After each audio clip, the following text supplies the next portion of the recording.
Hello student, स्वागत है आपका हमारे यूट्यूब चैनल अभी रॉय पीसीएम क्लासेस में। स्टूडेंट आज फिर नई वीडियो के साथ आज जो हम पढ़ने वाले हैं क्लास 12 की फिजिक्स विषय के अंतर्गत अध्याय हमारा चल रहा है तीसरा विद्युत धारा वाला। और आज का जो लेक्चर है वो लेक्चर नंबर कौन सा है? 65वां लेक्चर है। 65वां लेक्चर है। 64वां लेक्चर हमने कर लिया है। 65वें लेक्चर में आज हम देखेंगे इससे आगे की क्लास। मैंने पहले ही बता दिया था कि यानी कि हम समांतर क्रम संयोजन पढ़ रहे थे, सेलों का संयोजन पढ़ रहे थे, ठीक है नहीं। तो उसमें हमने पहला उसका पार्ट था वो कर लिया था। आज हम सेकंड पार्ट देखेंगे, ठीक है। हमने पीछे स्टेडी क्रम संयोजन, समांतर क्रम संयोजन पढ़ लिया है, उसमें से हमने एक पार्ट कर लिया है। अब हम एक पार्ट जो बचा है वो इस वीडियो में। तो स्टूडेंट वीडियो के एंड तक जो बने रहें तभी आपको टॉपिक क्लियर तरीका समझ में आएगा, ठीक है। और यदि आपने हमारे पिछले लेक्चर नहीं देखे तो जाकर के पिछले लेक्चर को देख लीजिए। सारे के सारे वीडियो की प्लेलिस्ट बनी हुई है, आप वहाँ से जाकर के देख सकते हैं, ठीक है। तो बने रहें स्टूडेंट वीडियो के एंड तक। और स्टूडेंट यदि आप हमारे चैनल पर नए हैं तो चैनल को सब्सक्राइब भी कर लें, बेल आइकन को प्रेस कर ऑल पे क्लिक कर दें ताकि आने वाले वीडियो की नोटिफिकेशन आपको मिलती रहे। तो चलते स्टूडेंट वीडियो को स्टार्ट करते हैं। स्टूडेंट जैसे हमने पढ़ा था कि समांतर क्रम संयोजन पढ़ लिया था जब सेलों का विद्युत वाहकबल समान होता है, तब हमने इस प्रकार से पढ़ा था।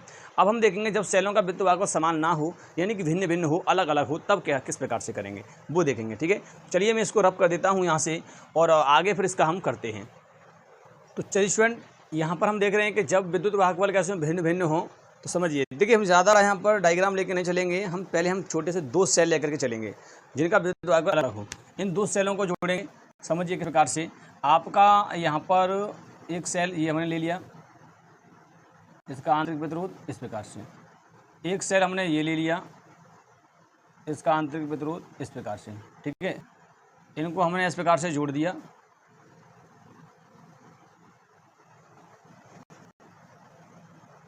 ठीक है। ऐसे जोड़ देंगे हम इन सेलों को। जब हमने इसको जोड़ दिया है यहाँ पर आप देख सकते हैं, क्लियर। सेल का हम यहाँ पर विद्युत वाहकबल की बात कर रहे हैं तो इसका विद्युत वाहकबल मान लेते हैं E1 और इसका है E2, क्लियर स्टूडेंट। ये प्लस माइनस, ये प्लस ये माइनस। आंतरिक प्रतिरोध इसका R1, इसका आंतरिक प्रतिरोध R2, ठीक है। आंतरिक प्रतिरोध भी अलग होगा। अब जब ये सेल हैं तो यहाँ से देखिए इनको हमने क्या कर दिया, एक नीचे आपका एक बाह्य प्रतिरोध से जोड़ देंगे इस प्रकार से, ऐसे, ठीक है ना। यहाँ पर एक कुंजी लगा देते हैं कि इसके बाह्य प्रतिरोध से जोड़ दिया। हमने दो सेलों को लेकर इसको कर रहे हैं। अब देखिए यहाँ से धारा आएगी इस प्रकार से और यहाँ से भी धारा आएगी इस प्रकार से। तो इसके कारण धारा यहाँ की मान लो I1 और इसके कारण धारा यहाँ पर I2।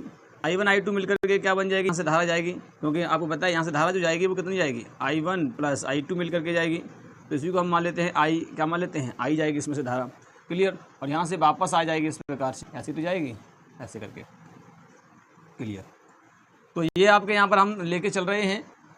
अब देखिए करना क्या है आपको, यहाँ पर दो सेल लिए हैं, दोनों सेलों का विद्युत वाहकबल कैसा है, अलग अलग है, क्लियर। और आंतरिक प्रतिरोध भी अलग अलग हैं। तो इस कंडीशन में आपको करना क्या होता है, आपको यहाँ पर अब देखिए वैसे नहीं करना होगा। पहली प्रथम को क्या करना होगा, इन सेलों के मध्य कितना मतलब वोल्टता है वो निकालेंगे।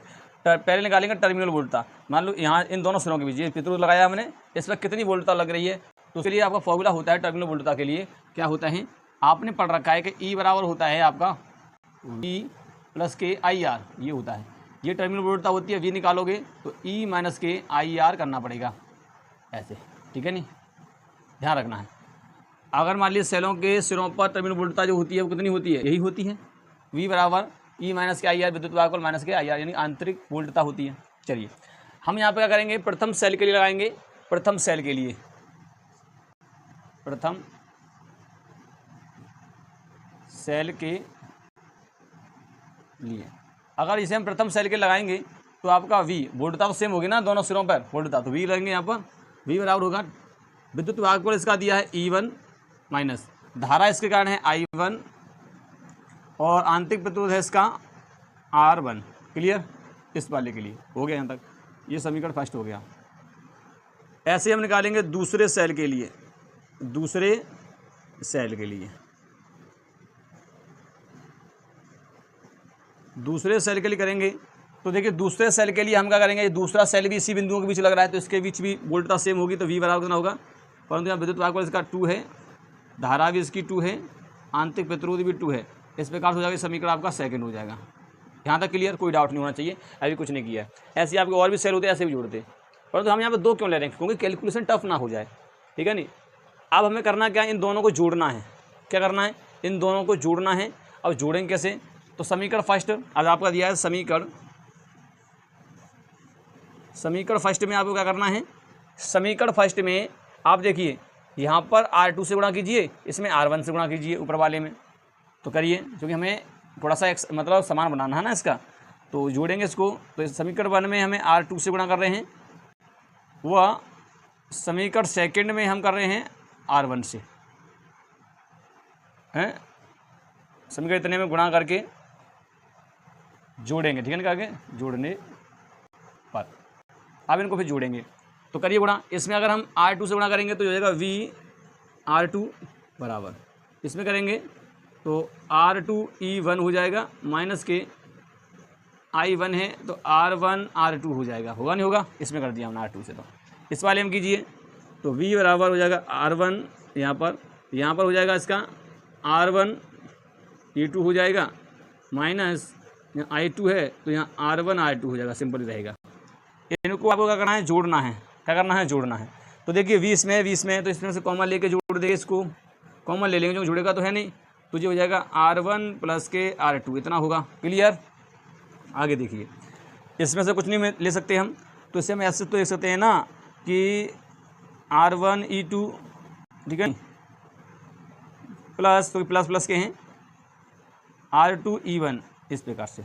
यहाँ माइनस है तो माइनस लगाइए, अब यहाँ कॉमन मिल रहा है, देखिए ये वाला R1 2 कॉमन मिल रहा है, तो इसे कॉमन लेके इसे ले लेंगे। यहाँ माइनस है तो किस प्रकार से होगा, तो ये यहाँ पर तुम्हारा हो जाएगा R1 R2 कॉमन ले लीजिए और ये I1 प्लस के I2 हो जाएगा, क्योंकि यहाँ माइनस था वो प्लस हो गया, माइनस कॉमन ले लिया यहाँ पर, इस प्रकार से हो गया। क्लियर, अब आपको करना क्या है, ये वाली वैल्यू उठानी है, सबको बट्टे में ले जाना है। तो क्या बचा यहाँ पर, V बराबर बचेगा, यहाँ पर देखिए यहाँ बचेगा R1E2 प्लस R2E1 माइनस के R1R2 कोष्टक में I1 प्लस I2, और सबके बट्टे कितना हो गया, सबके बट्टे हो गया आपका यहाँ पर R1 प्लस R2। क्लियर, यहाँ तक क्लियर होना चाहिए, तक आपको क्लियर हो जाना चाहिए। हमने कुछ नहीं किया है, केवल हमने इनका पहले टर्मिनल वोल्ट निकाला, इसका वोल्ट था टर्मिनल और इसका, दोनों का टर्मिनल वोल्ट था, को जोड़ दिया समीकरणों को। अब कैसे जोड़ा है, जोड़ेंगे तो कोई ना कोई एक सा बनाना पड़ेगा। हमने क्या किया, R2 गुणा इसमें कर दिया पहले वाले में, और R1 का दूसरे वाले में कर दिया है, ठीक है, जिससे कुछ थोड़ा बहुत कॉमन मिल रहा है यहाँ पर। क्लियर, इतना यहाँ पर हो जाएगा। अब देखिए अब आगे क्या करना है आपको, ये यहाँ तक हो जाता है। अब इसको देखिए, इसको इसके बट्टे में रखिए इतने वाले के, और इसको इसके बट्टे में रखिए, भिन्न बना दीजिए, तो भी कितना हो जाएगा, ये हो जाएगा R1E2 प्लस R2E1, और इसके बट्टे हो जाएगा R1 प्लस R2, यहाँ माइनस से माइनस रखेंगे, R1 R2 I1 I2 बट्टे में कितना है आपका यहाँ पर R1 प्लस I2। क्लियर, अलग अलग हमने यहाँ पर भिन्न बना दिया है, इसको अलग अलग कर दिया हमने, भिन्न बना दिया है।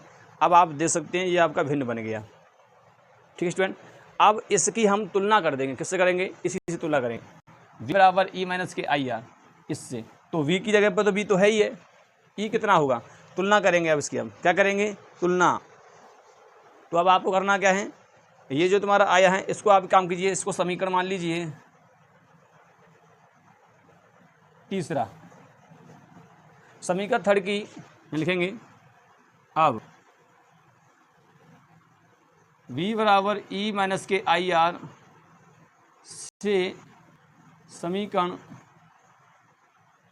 थर्ड की तुलना करने पर, तुलना करेंगे, ठीक है। जब तुलना करेंगे तो कितना हो जाएगा, तो यहाँ पर तुम्हारा करिए तुलना, कितना हो जाएगा भाई, V की जगह पे तो V है ना, E कितना होगा, E की जगह पर आप देखिए यहाँ पर E की जगह पर ये वाला है R1E2 प्लस R2E1 ये दिया है, तो E की जगह पर आपका ये वाला है, इसको ले लेंगे। तो यहाँ पर जो तुम्हारा दिया है,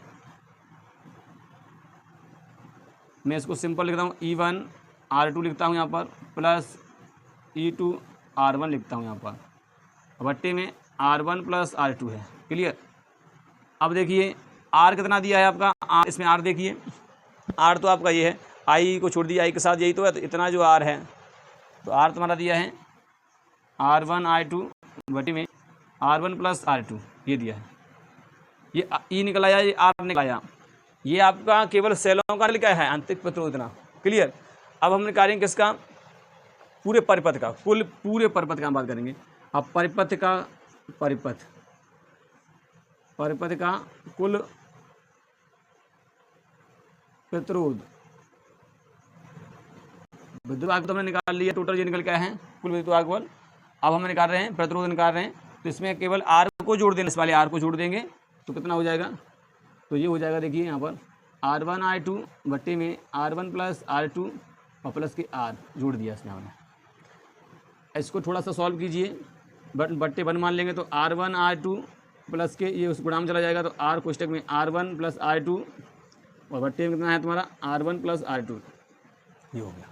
अब धारा निकाल लीजिए, आप धारा निकालेंगे तो I बराबर क्या हो जाएगा, फॉर्मूला I बराबर होता है, I बराबर क्या होता है, कुल विद्युत भाग बल, ये आया है, इसे रखिए।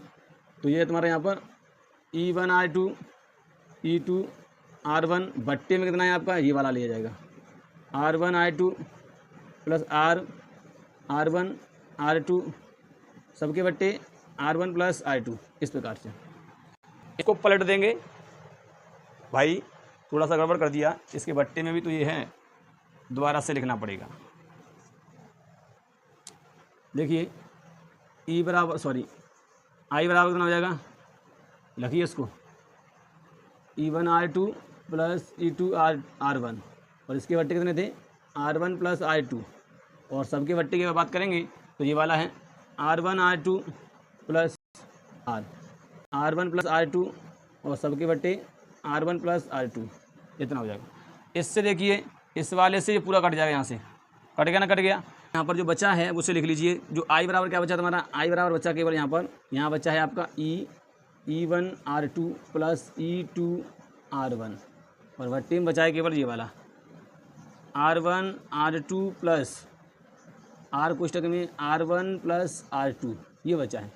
और ये तुम्हारा यहाँ पर धारा के निकल गया है, केवल आपका 2 सेल लगे होंगे तब के लिए, क्लियर, ये 2 सेल लगे होंगे तब के लिए आपका यहाँ पर निकल करके आया है, दिखाई दे रहा होगा, आप देख सकते हैं। अब अगर कहीं होकर के n लगे हों, n सेल हों, तब क्या करेंगे, तो चलिए थोड़ा सा इसमें कैलकुलेशन में थोड़ा सा करना है, उसके बाद देखिए किस प्रकार से होगा। चलिए थोड़ा सा करना है। अब क्या करना है, जो तुम्हारा आया है इसमें आप एक काम कीजिए, R1 R2 से ऊपर भाग दीजिए और नीचे भाग दीजिए। तो यहाँ पे आपको क्या करना है, R1 R2 से ऊपर तथा नीचे भाग करने पर भाग करोगे तो करिए, इसमें ऊपर वाले में करोगे R1 R2 से भाग करोगे, इसमें भी करना पड़ेगा, उसमें भी करना पड़ेगा। तो क्या क्या बचेगा देखिए, तो यहाँ पर हो जाएगा देखिए I बराबर E1 R2 करोगे तो इसके नीचे R1 R2 लिखना पड़ेगा, प्लस E2 R1 करोगे तो यहाँ पर भी आपका R1 प्लस R2 करना पड़ेगा। इतना भाग लगा रहे हैं हम। नीचे वाले में क्या है, R1 R2 में हम भाग लगाएंगे R1 R2 का, प्लस R दिया है, इसके अंदर देखिए R1 दिया है और R1 R2 से हम भाग लगाएंगे, प्लस R2 दिया है, इसमें भी हम R1 R2 से भाग लगाएंगे, क्लियर, लगाएंगे। तो लगाइए, R2 से R2 कैंसिल, R1 से R1 कैंसिल, ये पूरा यहाँ से कैंसिल, यहाँ पर आप देखिए R1 से ये कैंसिल, R2 से ये कैंसिल, कितना हो गया बचा यहाँ भाई, तो I बराबर बचा यहाँ पर तुम्हारा E बट्टे बचा यहाँ पर केवल R1, E1 बट्टे R1 प्लस यहाँ बचा आपका E2 बट्टे R2, बट्टे में आपका कितना बचा, यहाँ 1 बचा प्लस यहाँ R बचा, यहाँ पर आपका कितना बचा 1/R2 प्लस 1/R1, इस प्रकार से बचा। तो आप देख सकते हैं कि यहाँ पर तुम्हारा जो निकल के आया है यही का है तुम्हारा सूत्र है कि किसके लिए है, यहाँ पर आपका निकल के आया ये वाला सूत्र आपका बन गया। पहले आपका 2 के लिए बन के आया था, केवल 2 के लिए। अब आप चाहो इस सूत्र को, वैसे वो सूत्र था, आप चाहो तो इस सूत्र को अब n के लगा सकते हैं। अब n सेलों के लिए लगाएंगे इसको, n सेलों के लिए। अब n सेलों के लिए लगाएंगे तो सिंपल है ना, इसमें लगा दीजिए I बराबर, इसे कैसे लिखोगे, E1 बट्टे R1 प्लस E2 बट्टे R2 प्लस, ऐसे आप जाओगे आगे की तरफ तो डॉट करते चले जाओगे ना, जैसे E3 बट्टे R3 plus dot dot dot En तक जाओगे, बट्टे में Rn तक जाओगे, भट्टा कितना है नीचे सबका, इसका देखो 1 तो 1 ही रहेगा, R यहीं रहेगा, इसको कहाँ तक ले जाओगे, इसको भी ऐसे ले जाओगे 1/R1 plus 1/R2 plus dot dot dot dot dot 1/Rn तक जाएगा। तो n के लिए इस प्रकार से रखेंगे, तो ये फॉर्मूला आपका बन गया, क्लियर। उम्मीद करते हैं आपको समझ में आ गया होगा, ठीक है स्टूडेंट। तो ये होता है आपका समांतर संयोजन, जब आपका विद्युत वाहक बल भिन्न भिन्न होते हैं तब, सेलों का विद्युत वाहक बल भिन्न भिन्न होगा तब इस प्रकार से आपको फॉर्मूला निकल के आएगा। क्लियर तरीका से आपको समझ में आ गया होगा। Clear student? तो उम्मीद करते हैं यहाँ तक तो आपको क्लियर हुआ। चलिए